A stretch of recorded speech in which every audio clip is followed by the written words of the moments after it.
Vergebung macht ja auch frei. Also ich finde, Vergebung ist einfacher, wenn man ein Verständnis hat.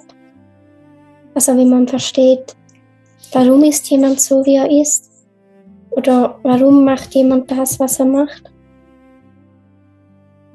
Weil wir dann auch wie durch dieses Verständnis besser vergeben können. Und das ist ja auch uns selbst gegenüber. Also wenn wir uns selbst besser verstehen, können wir uns ja auch selbst besser vergeben. Ich möchte gleich, um keine Zeit zu verschwenden mit den vielen Fragen, mit der ersten Frage beginnen. Und zwar lautet die: Haben wir als Seelen auch Namen? Weil dann gäbe es ja sozusagen einen menschlichen Namen und einen Seelennamen. Viele Menschen haben ja auch so einen zweiten Namen, wo sie sagen, das ist mein Seelenname. Wie siehst du das? Also ich glaube schon, dass wir auf irgendeiner Ebene da Namen haben. Also zum Beispiel auch unsere geistige Begleitung. Wenn man die nach ihrem Namen fragt, dann haben die auch irgendeinen Namen. Ich weiß aber nicht, ob das einfach mit dem zu tun hat, weil wir halt uns das auch so gewohnt sind, oder ob das wirklich aus Prinzip so ist. Glaubst du, das ist ein Name, der kommt dann irgendwie aus dem höheren Selbst, oder gibt es das erst ab einer bestimmten, ich sage mal, Dimension, wo man schon als Seele individueller ist? Also eigentlich sind wir ja alle als Seele individuell. So ganz in der Einheit sind wir ja nur, wenn wir eins sind mit der göttlichen Quelle. Ich kann mir vorstellen, dass es Orte gibt, die vielleicht gar keine Namen kennen. Aber das ist einfach nur so eine Theorie. Und dass wir hier auf der Erde Namen haben, ja, darum erwarten wir wahrscheinlich auch, dass wir dann auf anderen Ebenen auch Namen haben. Und wenn wir jetzt hier auf der Erde sind und mit unserem Bewusstsein unsere Seelennamen abfragen, dann ist es sicher so eine Mischung zwischen den Namen, die wirklich so sind, und wahrscheinlich auch Menschen, die sich wie das nur vorstellen, dass sie so heißen und gar nicht wirklich so heißen. Okay, vielen Dank, Christina. Und dann kam die Frage, was denn die spirituelle Familie überhaupt ist, ob man sich das vorstellen kann, so wie eine irdische Familie und wie viele Mitglieder die denn hat, also ob man dann so Mama, Papa, Bruder, Schwester und Großväter, Großmütter hat oder wie man sich das vorstellen soll.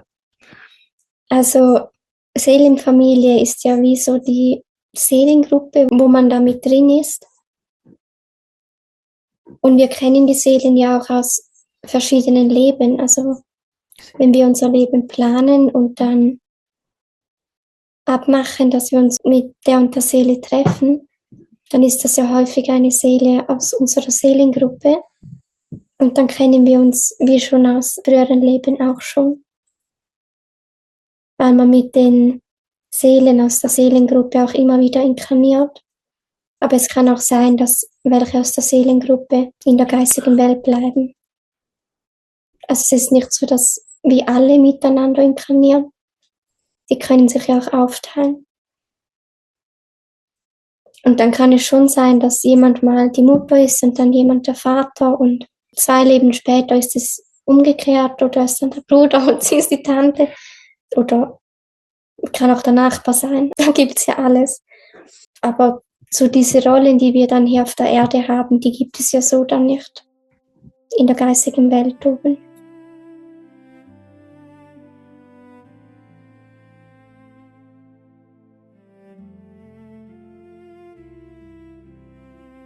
Okay, vielen Dank. Derselbe Fragesteller hat auch noch gefragt, was es dann bedeutet, wenn man von jemandem sagt, der benimmt sich wie ein Körper ohne Seele, was damit gemeint ist und ob es das wirklich gibt.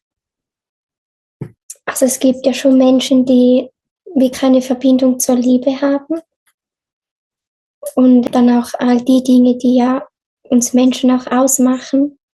Also das Mitgefühl miteinander, das Verständnis miteinander. Es gibt Menschen, die haben das nicht. Und für mich ist schon eine Seele mit der Liebe verbunden. Und dann kann man schon sagen, dass wie in dem Körper gar keine Seele ist. Auf der anderen Seite gibt es auch Menschen, die verhalten sich ohne Liebe, haben aber trotzdem auf seelischer Ebene eine Verbindung zur Liebe, die einfach überhaupt gar nicht durchkommt bis auf die Erde. Also von dem her ist es ja gar nicht immer so offensichtlich auf den ersten Blick. Ja, vielen Dank, Christina. Jemand hat eine Frage geschickt zu den Büchern von Anthony Williams. Er hat gerade die Bücher von ihm gelesen und hat die Frage, ob man denn schon einen Vertrag schließt, wenn man nur schon die Bücher liest, oder ob man eine Art Vertrag schließt, wenn man dann alles befolgt, was in den Büchern drinsteht. Kann man sowas mit einem Vertrag gleichstellen? Wahrscheinlich kommt es ein bisschen darauf an, was man unter Vertrag versteht. Also wenn man jetzt ein Buch liest, dann kommt es ja nur schon darauf an, ob das, was da drin steht, ob man das irgendwie überhaupt umsetzt. Also ob man das ins eigene Leben reinlässt oder nicht. Und wenn man jetzt ein Buch liest und das alles genauso macht, wie das da drin steht, dann schließt man auch noch nicht automatisch einen Vertrag ab. Also so wie ich halt Verträge verstehe. Was man natürlich macht, dass man ins Energiefeld geht von dem, was da im Buch ist. Also man baut ja schon eine energetische Verbindung auf. Die kann man ja einfach lösen, wenn man die irgendwie da mal nicht mehr will. Man ist da ja an nichts gebunden. Und unter Vertrag stelle ich mir halt was vor, wo man wirklich wie an irgendwelche Bedingungen da gebunden ist. Und das ist man meines Wissens nicht, wenn man nur ein Buch liest.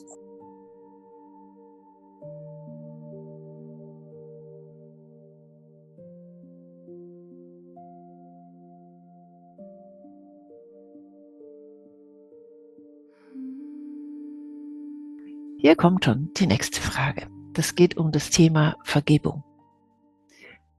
Die Frage ist, was entsteht energetisch, wenn der eine, also wenn jetzt zwei Leute sind und der eine bittet den anderen um Vergebung und der andere kann aber nicht vergeben. Was passiert dann energetisch? Also ist es dann für mich trotzdem die Vergebung ja vollzogen, aber wie siehst du das auf energetischer Ebene? Mhm. Also Vergebung ist ja, also die wahre Vergebung ist ja auf einer emotionalen Ebene. Da reicht es ja nicht, wenn man das einfach nur gedanklich für sich sagt. Nur schon das hat ja einen Unterschied, auf welcher Ebene das ist. Und wenn man jetzt in der Situation ist, dass man bei einem anderen Menschen um Vergebung bittet, also wenn er das annimmt, dann ist ja gut. Und wenn er das nicht annimmt, dann kann man das eigentlich auch bei ihm lassen. Es kommt ja auf die Situation drauf an, aber wenn da mehrere Leute mit dabei sind, dann gibt es ja wie zwei Vergebungen. Die eine Vergebung in Bezug auf den anderen Menschen und die andere Vergebung zu sich selbst. Und wenn man das mit sich selbst geklärt hat und der andere Mensch, der nimmt die Vergebung trotzdem nicht an, dann ist das, soweit ich das sehe, wirklich nur noch sein Thema, wenn man das wirklich in sich gelöst hat.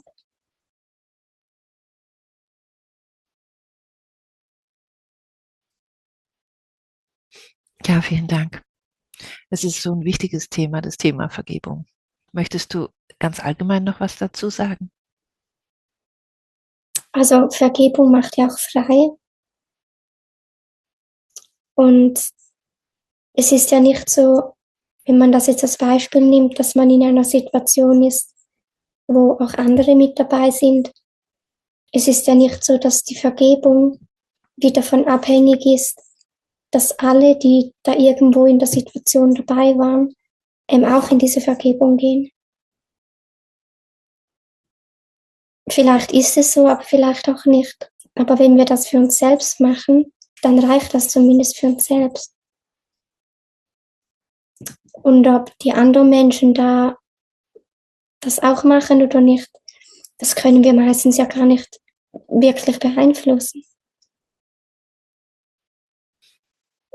Glaubst du, dass es ein wichtiges Thema ist, also einfach auch ganz global gesehen jetzt, also dass wir auch vergeben können, auch wenn wir wissen, dass ganz viel Herzloses und Leidvolles von manchen eben, du hattest vorhin erklärt, ja, die Verbindung zur Liebe, wenn die weg ist, dann ist es ja offensichtlich vielen Wesen auf diesem Planeten möglich, ganz unvorstellbar grausame Dinge zu tun.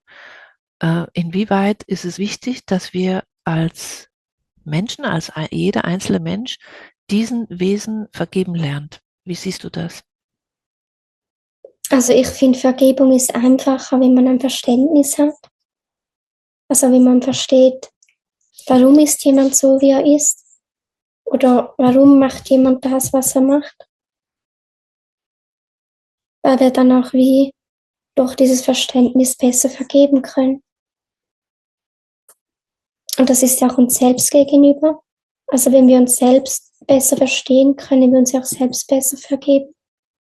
Und wenn man sich so die Konflikte anschaut, die es auf der Welt gibt, es gibt ja viele Konflikte, die sind eigentlich in dem Sinn schon ganz alt, weil sie ja immer noch aus älteren Dingen heraus entstehen, aus älteren Konflikten. Egal, ob einem das irgendwie bewusst ist oder nicht.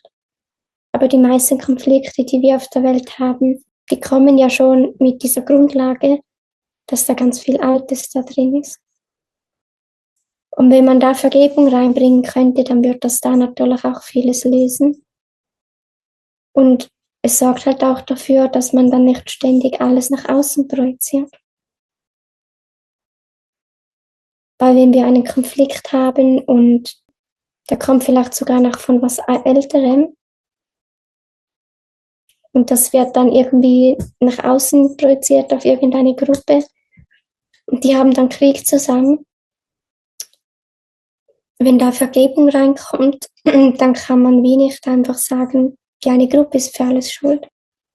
Also Vergebung hat ja auch damit zu tun, dass man sieht, wo in der Situation hat man selbst Anteile und wo sind die Anteile bei den anderen. Ja, vielen Dank für die schönen Ausführungen. Und mir ging gerade noch so durch den Kopf und das Herz. Es hilft ja auch, dass wir auf der Gefühlsebene, dadurch, dass wir vergeben, nicht mehr verstrickt sind mit dem eigentlichen Geschehen. Ja, also wir werden auf eine andere Art frei. Mhm. Und wenn man das jetzt auf der Ebene auch anschaut, dass ja negative Gefühle und Schmerz und Wut und Leid auch so eine Art Nahrung sind für manche Wesen, kann es sein, dass wir durch Vergebung auch diesen Wesen diese energetische Nahrung bis zum gewissen Grad entziehen? Ja, also das ist natürlich schon so, dass die dann nicht nur mit der Nahrung, sondern auch an der Stelle weniger manipulierbar sind, weil wir da wieder Harmonie mit reingebracht haben. Aber man muss sagen, dass bei Vergebung, egal ob das jetzt eine Situation ist, wo man nur sich mit jemand anderem hat oder ob es mehr im Kollektiv etwas ist, aber bei Vergebung, das hat ja mit ganz vielen Gefühlen zu tun. Und wenn da irgendwie Gefühle sind, dass irgendwie Leute wütend aufeinander sind oder irgendwie Ängste da sind, also da gibt es ja ganz viele Gefühle, die Menschen zueinander haben können.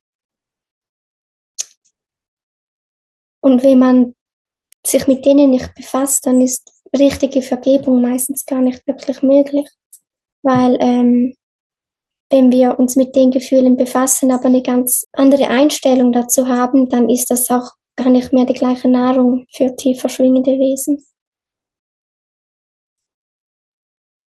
Also insgesamt eine ganz, ganz wunderbare Sache, die auch uns ja dann innerlich wachsen lässt. Ne? So, Mhm. äh,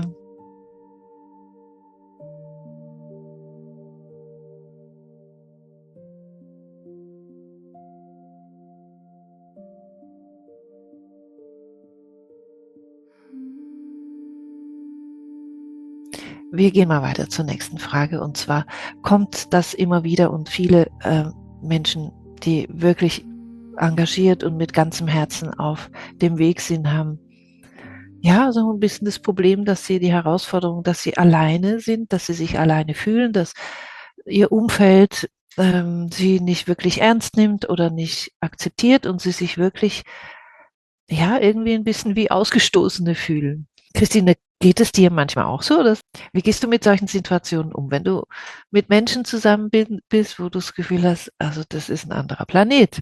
Was machst du dann? Also ich mache das halt so, wenn ich jetzt wirklich weiß, das sind Menschen, die meine Welt gar nicht verstehen, dann rede ich da halt auch nicht darüber. Mhm.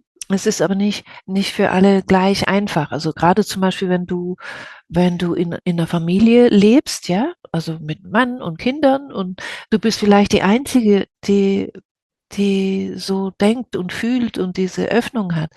Und Mhm. das macht einem manchmal traurig und einsam und manchmal auch wütend, wenn man das Gefühl hat, Mensch, wieso sind die alle hm, so verschlossen diesen Themen gegenüber? Hast du da noch irgendeine Idee oder irgendeinen Tipp, was so jemand dann in so einer Situation tun kann? Also, dass man irgendwie probiert, andere Menschen kennenzulernen. Und das ist natürlich manchmal einfacher gesagt, als es ist, aber dass man einfach irgendwie probiert herauszufinden, gibt es irgendwo Orte, wo Menschen sein könnten, die ähnlich denken? Oder dass man irgendwie schaut, ob es irgendwie Veranstaltungen gibt oder andere Orte, wo man denkt, da sind so Leute, die ähnlich denken könnten. Yogakurse oder ich weiß auch nicht was. Aber einfach, dass man wie schaut, was kann man selber dafür tun, dass man möglichst da in die Nähe kommt, weil die Wahrscheinlichkeit ja relativ klein ist, dass man irgendwie neue Menschen kennenlernt, wenn man nichts Neues macht. Ja, danke, Christina. Ich glaube, es ist einfach wichtig, dass man sich immer wieder mit Menschen trifft, die ähnlich fühlen und denken wie man selbst, dass man selber auch nicht immer in der gebenden Position ist, sondern auch mal was empfangen darf. Ich glaube, das ist auch ganz wichtig, dass man sich selbst auch irgendwo Gutes tut und selbst auch, also gerade wenn man ein Mensch ist, der sehr viel für andere tut, finde ich es ganz besonders wichtig, auch sich selbst nähren und nähren zu lassen. Und das vergessen wir oft, wenn wir so helfende Seelen sind. Ne? So, ja, ähm, ja, wir haben sehr, sehr viele schöne Fragen. Mm, Hier kommt eine zum Thema. Du sagst oft bei deinen Übungen, dass man dazu sagen soll, und du machst es ja auch ganz aktiv bei deinen Gruppenbehandlungen, dass du immer dazu sagst, dass alles, was geschieht, zum höchsten göttlichen Wohl sein soll. Und hier fragt jemand, ja, wie ist es, wenn ich selber so Reinigungsübungen mache oder so, ob es einen Unterschied macht, wenn man dann sagt, es soll zu meinem höchsten Wohl sein oder es soll einfach zum höchsten Wohl sein. Macht das einen Unterschied? Ähm, ja, ich würde schon sagen, dass es einen Unterschied macht. Also ich würde einfach sagen, zum höchsten Wohl von allen Beteiligten. Dann ist das egal, ob das nur du bist, ob es 5 andere sind oder 100. Dann sind wir alle dabei. Mhm. Ja, danke schön. Dann ging die Frage nämlich noch weiter, wie man sich denn das höchste Wohl von jemandem vorstellen kann. Also, weil bis jetzt war immer die Vorstellung, ja, es ist immer nur Freude und Freisein von allem Leid und so. Aber das ist ja nicht immer so, weil manchmal ja auch schwierige Situationen zum Lebensweg gehören können, das einem dann weiterbringt, oder? Ja, und darum sagt man ja genau das, dass es eben zum höchsten Wohl sein soll. weil die Quelle weiß das ja. Wir wissen das ja nicht, aber genau darum müssen wir das ja nicht wissen, weil wir das ja der Quelle sagen.